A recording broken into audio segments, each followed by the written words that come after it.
years ago, I went to a Buddhist monastery for a writing retreat, actually. I was teaching at this retreat, and they had a lovely little gift shop with jewelry and all kinds of Buddhist items. And I saw this there, hanging there, and I asked what it was, and was surprised when the shopkeeper told me that this Buddhist mirror is actually a metaphor for how reality is a reflection of your mind.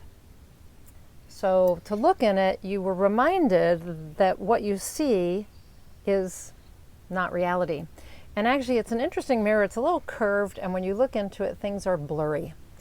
But anyway, so the idea here is that this Buddhist mirror, as I said, is a metaphor for how reality is just a reflection of your mind.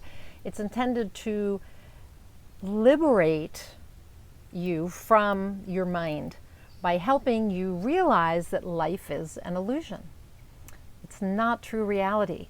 It's a reflection of your mind. So what you see in the mirror, if you were to be looking in this mirror or any other mirror, is an image of the thoughts, beliefs, stories, interpretations that are created by and in your mind. And most of that is false, or at least not accurate. So look in the Buddhist mirror, or in any mirror. So look in it. You can look in it. And you're not seeing the real you, only what you think is you. And your mind does the thinking, right? So everything is going on up here, and that's where your ego is operating too. It's all mental stuff going on, and that is, and that's what's reflected back. So everything that's going on here in your head is being reflected to you by your environment and the things you see around you, because you're seeing it through that lens. So these Buddhist mirrors, I discovered, can be traced back to Yogacara, I hope I'm saying that correctly, which is literally yoga practice. And Yogacara is an influential school of Buddhism that focused on internal perception. So around the 4th century CE. Yogacara examines how human existence is constructed by the mind. And one of the theorists of 5th century Indian, and I hope I pronounced this right, named Vasubandhu, came up with the idea of 8 levels of consciousness. And the top level, he said, shines the light of wisdom like a great mirror. And that kind of explains some of the expressions in Buddhism of the great wisdom mirror or the great perfect mirror wisdom. And basically this level of wisdom helps you see the universe as it really is, free of distortion from ego or ignorance or the constructs of your mind. Everything we see, experience, think is perceived through the mind. Yes, information comes in through our eyes and through our ears and through our nose and our mouth and through touch, but it's all processed by the mind. And the mind is always interpreting things. It's an interpreting machine. And it does that with the help of the ego. The mind's interpretations are stories. They're made up. They may be based on past experience, but they're interpreted. So they're not always factual. You can look at this, like if I look back at my life when my father died, my mind did not interpret that as death. I don't know whether it's 7. My little 7-year-old brain could understand what death was.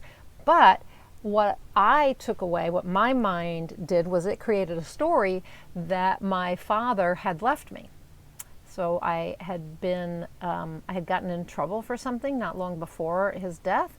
And so my mind interpreted the things, it locked them together. I was bad and got punished. My father was angry, and then he left me, and I wasn't lovable, right? I wasn't worth staying for. None of that was true. Yes, I got in trouble, but But he loved me, and he didn't leave me. He died. It was totally, had nothing to do with me. But my mind created an interpretation, a story, and then that impacted how I saw relationships, right? And how the relationships I had. So again, how we interpret life is not real. It's just an illusion. And it also means nothing except the meaning we give it, right? The things that we see are only have meaning because we give them meaning. So that's also distorted. When I was thinking about this, it reminded me of the Course in Miracles. It's been a long time since I've actually pulled out my book, The Course in Miracles, and worked with it, but I remembered very specifically that it starts out in a very similar vein. In fact, the first lesson in the Course in Miracles is nothing I see means anything. Because it doesn't. This mirror doesn't really mean anything. It's just a piece of metal, right? Nothing I see means anything. The second lesson in the Course in Miracles is I have given everything I see all the meaning it has for me. Well, my soul is not giving it that meaning. It's my mind and my ego, mostly my mind, because the ego is just part of that, are giving everything meaning.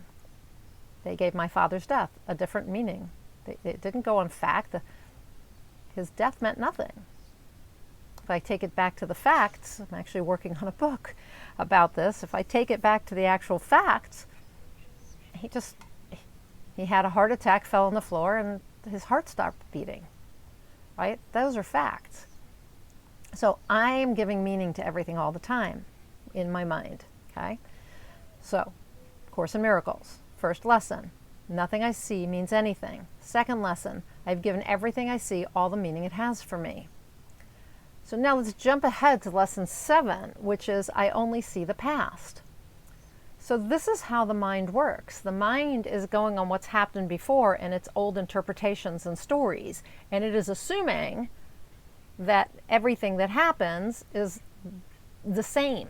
Not the same, but anything similar that might happen or does happen is going to be just like it was in the past. So if, in the past somebody left you, then you're going to be left again, right? So all you're seeing is the past because that's what you know, and you're bringing it forward into the present.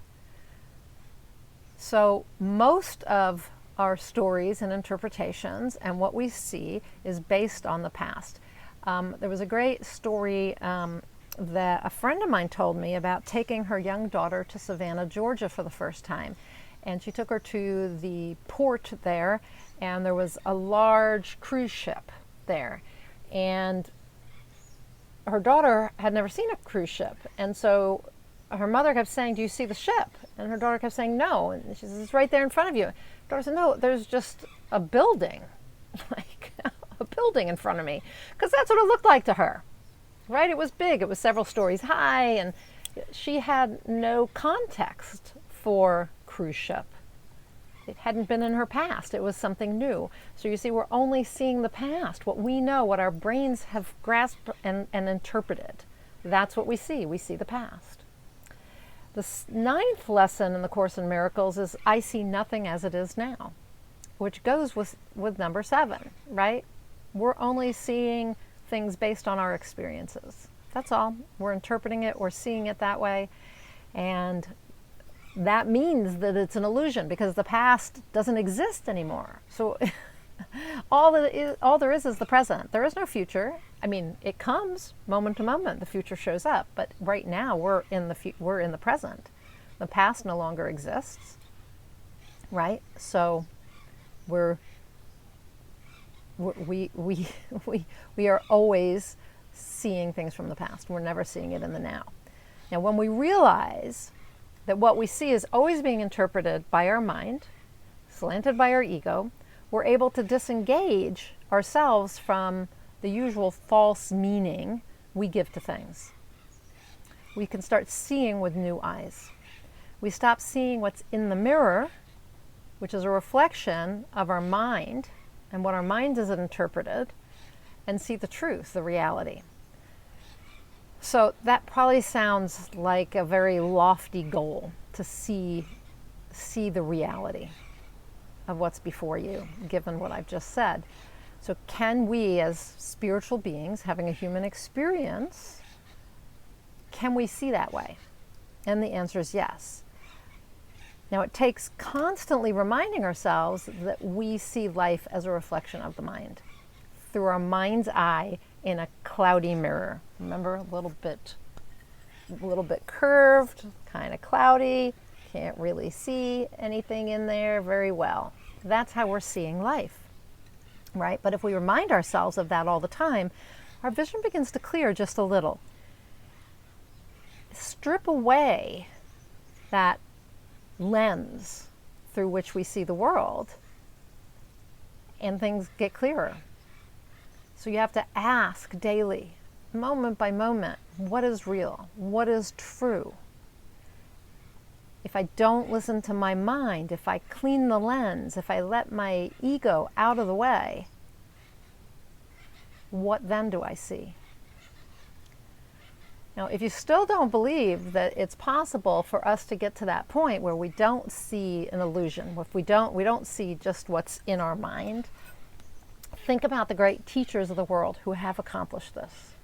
There are amazing yogis in India and all over the world who do not look in a mirror and see this mental projection, mental reflection. They see the truth, they see reality, they see clearly. There is Buddha and Jesus and Moses, and these were humans. These are all people they're all people. They're all human.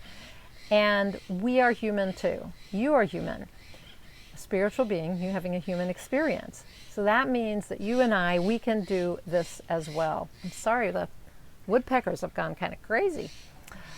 So yes, we are human too. They were human. And that means we can learn to see in this way, or at least strive for that type of vision and get better at it every day.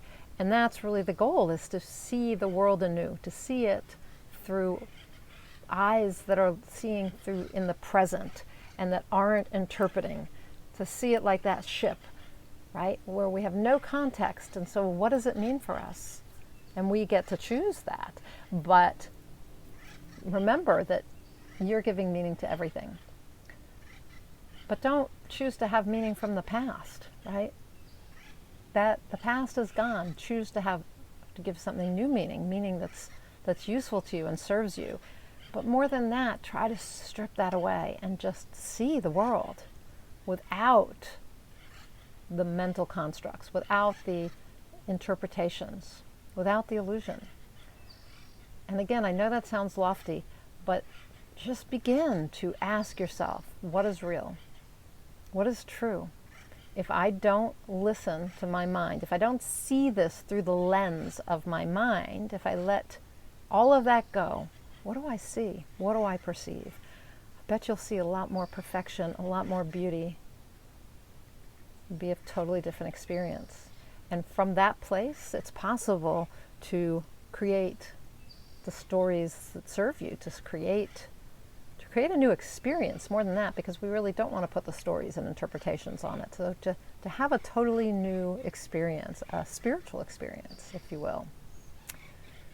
So I'd love to hear from you if you have any experience with this, if you know more about the Buddhist mirror, if you have done any kind of meditations or practices that help you see beyond the illusion of our mind, to see clearly. Well, I'm Nina Amir. I'm the Inspiration to Creation coach. I offer transformational coaching, personal and spiritual growth, with some esoteric and ancient wisdom traditions brought in. I'm a certified high performance coach, a law of attraction coach. I bring all of this into what I do. And primarily I do this through the Inspired Creator community. The link is above. The Inspired Creator community is where I deliver group certified high performance coaching and then what I call inspired results trainings and coaching. There's a bonus for the writers of programs for writers, my Nonfiction Writers University Master's program. is incorporated into this as a bonus. And, you know, this is really my life's work. I am a writer first and foremost, but transformational coaching goes hand in hand, because the books I'm working on right now and that I always dreamed of writing are all personal and spiritual growth. And so what I learn, I teach. I write about it and I teach about it. And as I grow and learn and find new strategies and new tools, it's all shared in the Inspired Creator community. I fully believe that each one of us can achieve our potential, that we all have a purpose to fulfill, and that we can do that if we step into our personal power, if we become the creators that we are, that we inherently are, and begin creating lives that really feed our soul. So if that's of interest to you, click above on the Inspired Creator community. Check it out.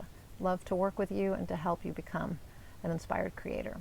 Until I talk to you next time, go out there and achieve more inspired results.